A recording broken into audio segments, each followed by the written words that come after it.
A taxa Selic teve um novo aumento na última quarta-feira. No dia 3 de agosto foi anunciado que a nossa taxa Selic de juros do país subiu para 13,75%. Mas o que isso significa para você e para os seus investimentos? Como isso vai afetar a sua carteira e como você deve estar investindo a partir de agora? Fica até o final desse vídeo porque nós vamos falar sobre todos esses assuntos e mais no vídeo de hoje. O meu nome é Leonardo Almeida e esse é o Investidor Racional. E se você gosta da ideia desse vídeo, já deixa o like e já se inscreve no canal e ativa o sininho para receber as próximas notificações de vídeos que eu fizer. Tudo isso vai mostrar para o YouTube que esse vídeo te interessa e vai fazer com que ele espalhe esse vídeo para outras pessoas que têm o mesmo interesse e o mesmo problema do que você. Bom, no dia 3 de agosto, o Copom, que é o nosso órgão responsável por definir a taxa Selic, anunciou de forma unânime o novo aumento da taxa para o patamar de 13,75%, o maior patamar desde janeiro de 2017. A taxa Selic só foi maior em novembro de 2016, quando bateu 14% na época. E isso faz muitos acreditarem que esse também pode ser um dos últimos aumentos que a taxa está apresentando. Ao mesmo tempo, isso também significa que ainda não foi contida a inflação de forma totalmente efetiva.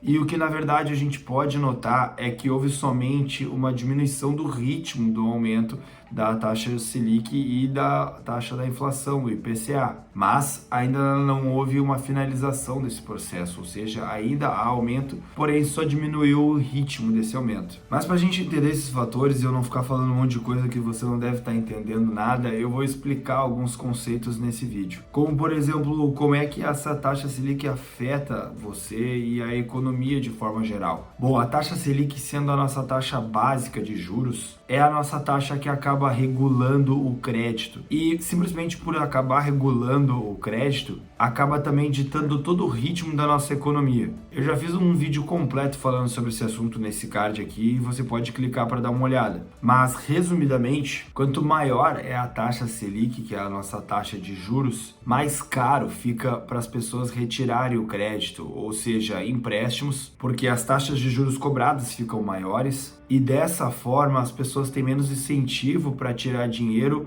o que acaba também diminuindo o seu consumo, já que elas têm menos dinheiro para gastar, e com as pessoas consumindo menos produtos e serviços, isso faz com que as empresas também acabem lucrando menos, fazendo com que essas também não tenham incentivo para contratar mais pessoas e também não tenham incentivo para investir no aumento do seu próprio negócio. Por isso, a economia, nesse caso, acaba ficando desaquecida. Mas quem define essa taxa Selic e por que há o aumento dessa taxa? Bom, aqui no Brasil tem um órgão máximo, que é o CMN, o Conselho Monetário Nacional. O Conselho Monetário Nacional estipula uma meta de inflação para o país. Então ele é só um órgão que estipula uma meta e que os outros órgãos do país que nós vamos verificar, que são os órgãos executores, devem cumprir essa meta do CMN. E esse órgão que é o Copom, um órgão que é atrelado ao Banco Central do Brasil e responsável por executar as políticas monetárias aqui dentro do país para conseguir atingir a meta da inflação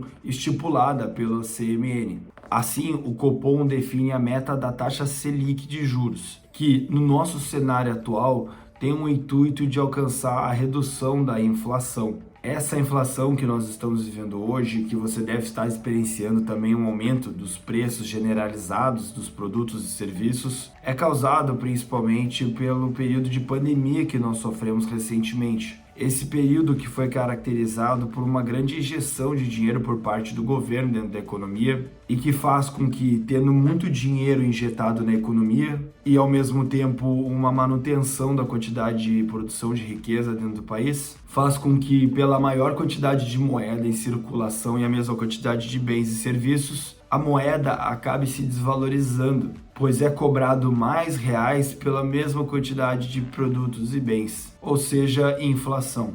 Então, justamente para conseguir combater essa inflação, é buscado o aumento da taxa Selic para conseguir conter esse processo. Além disso, como nós estamos presenciando nos dias de hoje também uma guerra entre Rússia e Ucrânia, e sanções que limitam a comercialização do petróleo e combustíveis, isso faz com que também pela oferta da lei e da demanda, essa escassez traga um aumento desses combustíveis de forma generalizada. Isso inclusive fez com que o nosso governo brasileiro tomasse uma medida provisória reduzindo o imposto do ICM sobre a gasolina para conseguir baratear um pouco o seu custo dentro do país. E recentemente nós vimos o recuo do preço da gasolina, sendo que a gasolina atingiu uma queda de 17,5% no seu preço. Diante desse cenário todo, o que você acha que deve acontecer com o Brasil nos próximos meses e no próximo ano?